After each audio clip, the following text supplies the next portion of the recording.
Baku never fails to disappoint fans of Formula 2, so hold on tight, the cars are set on the grid, and any moment we'll be starting today's race. Welcome to Azerbaijan.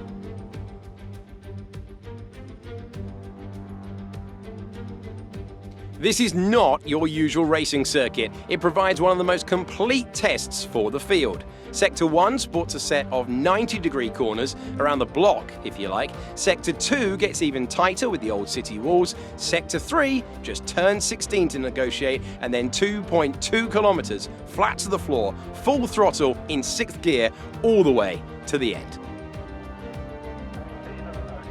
Joining me today is a man who is no stranger to going fast, Davide Valsecchi of GP2 2012 fame. Great to have you here today, Davide. Are you enjoying yourself here in the beautiful city of Baku? Absolutely, Alex. Baku is fantastic and so this track. Have a check. The architecture, the narrow street. Easy to see why it's one of the most exciting circuits on the calendar.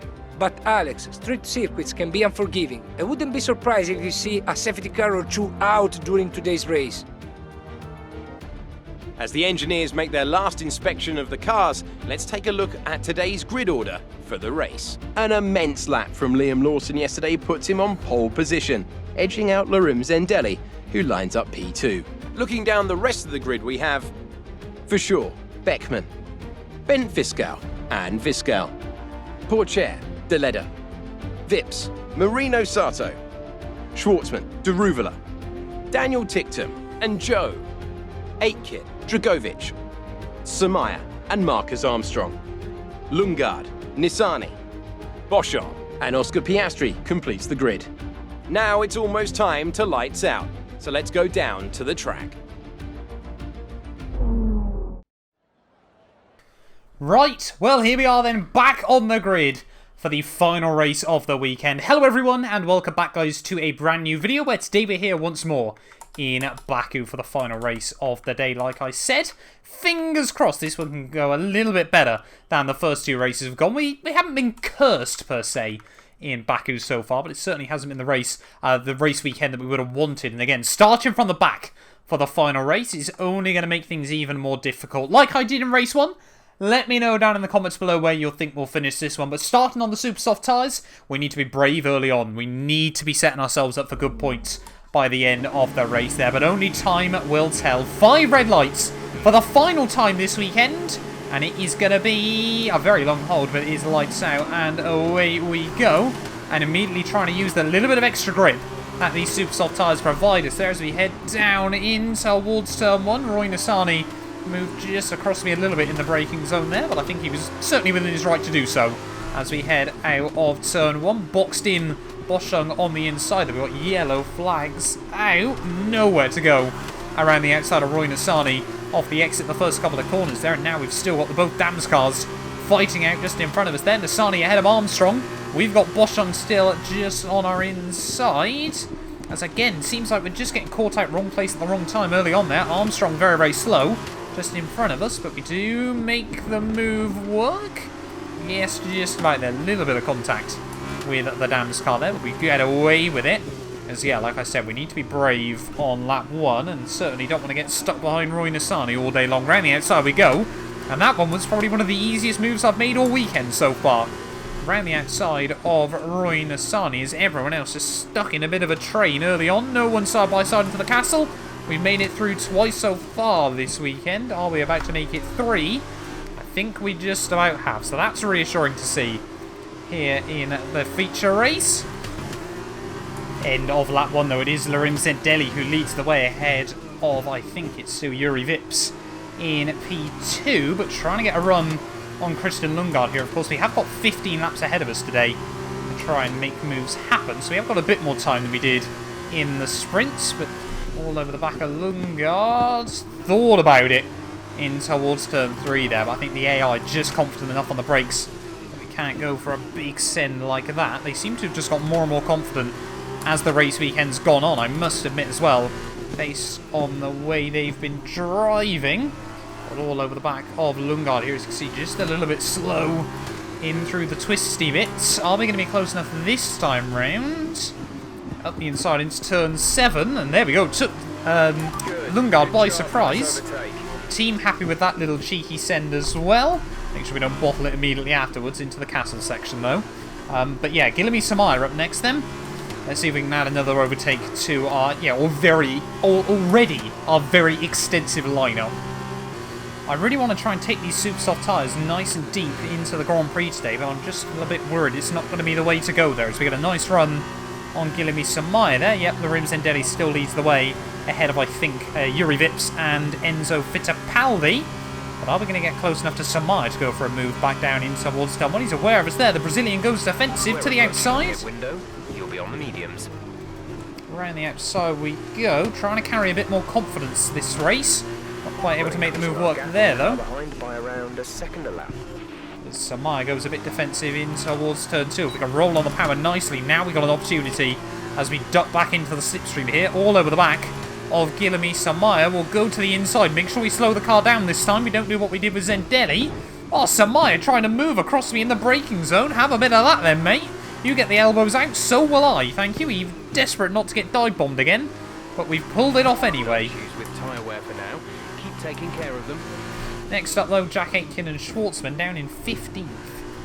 Team recommending a new strat. Don't think we'll go with that, thank you. Worried now that Schwartzman wants to pit lap 5. Yellow flag. Ooh, yellow flag's out as well. Who up the road's got issues? Let's just wait and see. Not Jack Aitken again, not one of the Carlins. With a bit of luck anyway. It is. Oh, it's one of the high-techs. Well, I think that is Yuri Vips that might be out of the race here. Look at this. It's Liam Lawson, out of the final race of the weekend there, but that's created a massive train through the final couple of corners, and now everyone trying to jockey for position here as Dan Tickton, Felipe Drogovic, Guan Yu Zhou, Schwartzman, Aitken and myself there. There's 2 cars trying to peel into the pit lane as well.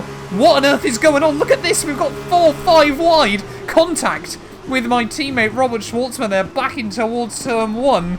There's everyone trying to make up moves there. We try and do the up and under on our teammate on the exit of the first corner there. This is creating carnage here in the final race of the weekend there. A little bit of contact with Dan Tickton, but I think we both get away with that one and live to fight another day. But we're suddenly up at a P13 of the race, but this is not done just yet. Look at that, 3 cars up to the inside wall there as they try to make gains on each other there. Our teammate trying to look back up the inside. We have to give him the room right in the very last moment there, but luckily Schwartzman thinks better of that one there, as now we've got both UNI virtuosos just in front of us going side by side. We're going to have a look at the inside of Dan Tickton and just about pull off that one. So now I'm at a P12 out of nowhere in this race there, and that's exactly what we need early on here. As now, yeah, we got Guan Yu Zhou and Drogovic just in front still. Hopefully we can get past both UNIs by the end of the lap. So Guan Yu Zhou struggling a bit actually through the old town. Just have a look to the inside, make sure we get a bit more aero over the front wing there. But now the tyre warning light has come on, so we are definitely going to have to box this one. Don't care if Schwartzman wanted to pit now or not then. It's definitely just worth boxing now in this race. And perhaps that's why we saw a couple of cars box at the end of the last lap here. But which one of the UNIs is going to pit as we head out of the final corner? We're going to get a nice run on Guan Yu Zhou anyway as we head back down towards the start-finish line here. We're going to peel to the inside on Guan Yu Zhou, and it doesn't look like we're going to see anyone else into the box. So that is that an early pit from us? I know the other tyres can definitely do 11 laps. Just about get it slowed down into the pit lane there. And oh, why is Schwartzman in? Robert is coming in for his stop. Oh, dearie me. Why on earth have the team pit both of us early here? We're both trying to get an undercut on the rest of the cars there, unless Schwartzman picked up some damage from all of that battle in there. But now we need to try and undercut both of the virtuosos here and hope their tyres hit the cliff. Are we going to be ahead of the Leda? I think we still are. Really struggling to build up temperature in these medium tyres early on, but I know as soon as they're working. But officials aren't looking to push for a safety car right now. Just be careful. There we go. Someone up the road might have had some issues as well there, but gap to Boschung and Marcus Armstrong is now starting to come down. They're not exactly my greatest benchmarks in this series, but looks like we're starting to see a lot of the other runners into the pits. So where are we going to come out? Whether it's Drogovic or Guan Yu Zhou, they are probably our main reference point at the moment as we head back through the final chicane. Not particularly inspiring times through the first 2 sectors of the lap. And it looks like, yeah, the top guys have still come out rather far ahead of us at the moment here. We did box rather early in this race, but where are we going to re-emerge then? Braking really all over the white line on the exit there. It's delayed a new fastest lap. There is Guan Yu Zhou though, so we have got the undercut on him, and hopefully we can do the same to Deleda then. Clearly these guys, yeah, definitely going longer has not helped them, which is rather uncommon, actually, in F2. Jay and Daruvula, next car at the road though, 2.5 seconds clear. Get to Jay and Daruvula, not really coming down all too much as this lap has unfolded there, but I think with all the battling we saw between that handful of cars, it really did mean there was a bit of a breakaway for a lot of the cars further up the order here. I think we should be just inside the top 10 though now with a bit of luck. Currently still sat in P14. I think, yeah, it should be 10th place, I want to say, when all is said and done here. Oh, come on, get the car slowed down there. There is Marina Sato, so we have jumped both Virtuoses up inside the top 10, and that's good to see there, as Sato now not far in front of me either. Caution, caution. Not long after, we got more yellow flags out in this race. I could definitely do with a safety car. It's all Jay and Daruvula. Carlin's horrendous weekend just goes from bad to worse there, as poor Jay and Daruvala's engine blows up just in front of me, and that is, I mean, such a disappointing end to the weekend there. Both cars having to pit during the sprint races, and another mechanical failure there for Carlin. What on earth is wrong with them early on this year? They need to get down to Mechachrome and start demanding some money or compensation, I reckon. What that does now unfortunately mean as well is if we do get the run on Marina Sato, there's now a 9-second gap up to the cars further up the road there. And look at that, we should be able to get a nice run on Sato. No DRS to defend himself. Fortunately, the marshals have managed to clear it up in time, and there are no plans for a safety car right now. I'm guessing they're referencing the Jay and Daruvula incident there as all. Sato moves around a bit more than I was expecting down the start-finish straight there, but we do get clean past him. And now, yeah, 8.5 seconds to the guys at the road as we cross over the halfway stage in this race. We've gone from 22nd to 8th in that half. Not convinced we'll be able to gain anything more, though, unless someone has issues in the second half. But we'll keep our head down here, and we're not going to break away from Sato particularly easily either. He, of course, still wants some points from this weekend, something to show for it here in Baku, but we'll wait and see. Maybe I spoke just a little bit too soon. Actually, no, I'm not going to try and give myself false hope in this race there. Is all a little bit close. The outside wall through the final corner. Could we steal away fastest lap bonus points, though? That would be rather nice to finish off the weekend. Looks like we broke away from Sato in the DRS as well, though, which is kind of critical. But the gap to Yuri Vips, down 6/10 there as we set another 42.8. Pretty much matching the time we set in Sprint Race 2. That's not going to help us, though. To be honest, I don't think that little bit of front wing damage is really costing us much at all there. The only real corner I've noticed a difference is the final one on the lap, but let's just wait and see still. It's keeping Sato a little bit closer and keeping me on my toes as well, I suppose, which is always nice. But yeah, 5.5 laps to go, though, here from Baku. And yeah, I think unless we do something stupid, might be finally a bit of relaxation to finish off the weekend there. It's been a tough old weekend. One of a lot of learning, though. Exactly the kind of weekend you need. And this is sort of where you sort of find your confidence, find your form again in F2. Because the likes of Fittipaldi, Zendelli, and, of course, Liam Lawson here, although he's obviously out of this race, they are going to be fighting hard and fighting consistently right the way through to the end of the year. And if we want to be there with them, we've got to be trying to score big points here. It's been a whole weekend of sort of sat at the bottom end of the top 10 here. We need to be fighting for wins and podiums week in, week out. The car ahead is starting to create a gap. They're starting to pull away from us. That was exactly what I was expecting to hear here. Just nothing you can do against the cars with the DRS. Even with equal machinery, we just, yeah, this weekend have not had enough talent to sort of cover over that gap. No idea now if Sato's just nursing some issues with his Trident car, because he's just falling away at the moment. We're getting back in the groove a little bit more again. Feel like the fronts are starting to come back into it once more. But yeah, Sato is just falling away rather rapidly in comparison to everyone else. Not sure what's getting into me late on in the race here, but we are really starting to hit our marks once more in this GP. That's going to be another 52 lap time there. And yeah, gaps are starting to come down. That is not the line through turn 1. Right, just take it easy to the end, Matt. 3 laps to go here from Baku. Don't do anything stupid. There's not many points for us. It would be 6 to add to the collection, but I'd rather 6 than none at all. There is Drogovic. Now seems to have jumped his teammate Guan Yu Zhou Well, about to start the final lap then here of the Baku GP feature race. And like predicted, haven't seen much drama late on in this one, but it's certainly been another good race there from the very back to P8. Again, this weekend was always going to get tough after qualifying, but I think we've sort of managed to get pretty much everything we could out of it. Apart from yesterday's sprint race. That one, yeah, we definitely could have walked away with the dub had Larim Zendelli not completely mugged me off down in towards turn 2 there. But speaking of Larim Zendelli, I'm pretty certain he is still the man in the lead. Final lap of the race. Jeff just reminding us it is in fact the final lap of the Grand Prix, just on the off chance that I can't read anymore. Gap on the car behind by 0.5 per lap. Honestly, Jeff, at this point, I'm really not too bothered until I almost throw it away out of turn 2 there. But yeah, what a weekend it's been though from the likes of Larim Zendelli there. He's going to really put himself right back up with Fittipaldi and Liam Lawson there. Liam Lawson with a heartbreaking end. So what have been a fantastic race weekend up to there. But it's always seems to be that Enzo Fittipaldi is right there, either on or around the podium. Doesn't win too many, but he is so quietly consistent early on in this campaign. And I think, yeah, he is going to retake the lead of the Drivers' World Championship when we do get to the finish line here. But a really tough weekend for a lot of teams and drivers as well there. Despite picking up a handful of points, I can't help but feel a little bit disappointed with the way this weekend has gone. But again, we'll try and come back stronger and try not to do that all too often either. Last lap bottles at Baku. I've certainly not lost that ability on F1 2021 there, as we were lucky not to write the car off into the castle section.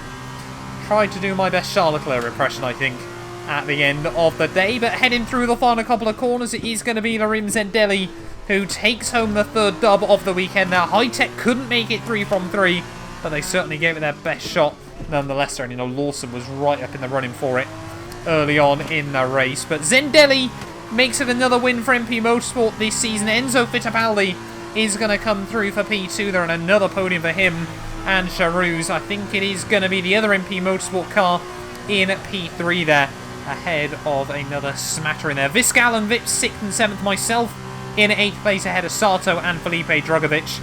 But yeah, that is the Baku weekend all done and dusted. That's the end of the race. We'll see you in Parc Ferme.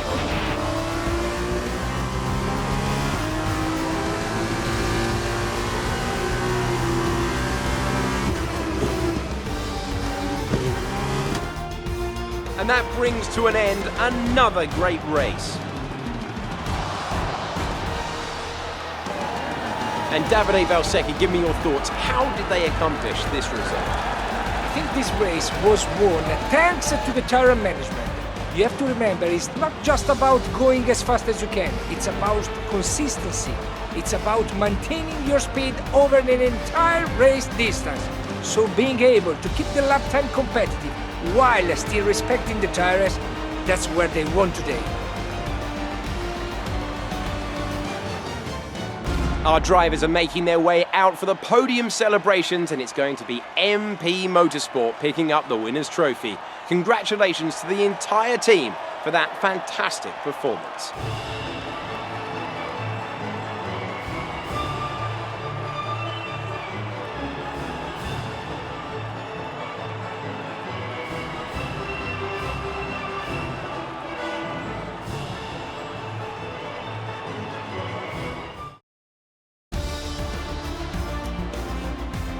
So then, it's time to see how this result affects the Drivers' Championship. On to the teams then. MP Motorsport move to the top of the table. After all this drama, you'll be mad not to join us for the next race. We hope to see you then. Take care. Well, there we are then, guys. The end of another frantic weekend's worth of racing here from Baku. And it's Larim Zendelli makes it 3 different winners in the GP. They're ahead of Enzo Fittipaldi. Richard Verschoor, his teammate in P3. Yeah, MP Motorsport are certainly a force to be reckoned with that lineup at the moment there. David Beckman again in 4th place ahead of Teo Porcher, Bent Viscal, Yuri Vips in 7th ahead of myself, and then Sato and Drugovic, like I said, rounding out our top 10 at the end of the day. They can see the rest of our finishers there, just Aruvula and Lawson not making it to the end of the feature race. But that means from this weekend, it is going to be Larim Zendelli out on top there when all is said and done. 37 points to his name ahead of Fittipaldi and Richard Verschoor there. That, I don't think is right, looking at it. We're going to skip away from that one because Yuri Vips only got 15 points. No, Lawson. No, I think... Yeah, no, that is right. I think at the end of the day... I think it's right. I'm not going to say with any confidence all in all there. But yeah, we come through with 9 points there to finish 10th in the weekend, outscored by Alessio De Leda. Absolute pain. Pain in a nutshell there. But it does mean championship-wise, Fittipaldi on 99 points there. Lawson and Zendelli tied on 90 apiece there. Richard Verschoor jumps me into P4, so we are really far back now. 38 points away from the top runners after 3 weekends. 5 rounds to go of the year. We need to get our head down and focus and actually try and take away a first dub of the campaign as well there. Teo Porcher up in 7th ahead of Yuri Vips and Alessio De Leda there. Bent Viscal still inside the top 10 with Rortsman still down in P13 there. Sato with his points there as well means he's now tied with Marcus Armstrong. Nisani jumps Boschong on countback there with Daruvula now last in the championship. But thank you all so much for watching these videos. If you have enjoyed, do make sure to leave a like and get yourself subscribed. And we'll be back very, very soon with round 4 of the year. I'm not 100% sure where we're heading, in all honesty. It might be Silverstone, but don't hold me to that. As always, a massive thank you to all of our channel members for helping continue supporting the channel and making all of these videos possible. You can join them by just clicking the join button down below. So a massive thank you to The Travesty, Patrick, Chuan, David, Ben, Aiden, Estasios, Cato, Sean, McBlam, Mighty Spork, William, Nanon, Ryan, and Pro Dark Shin for becoming members of the channel.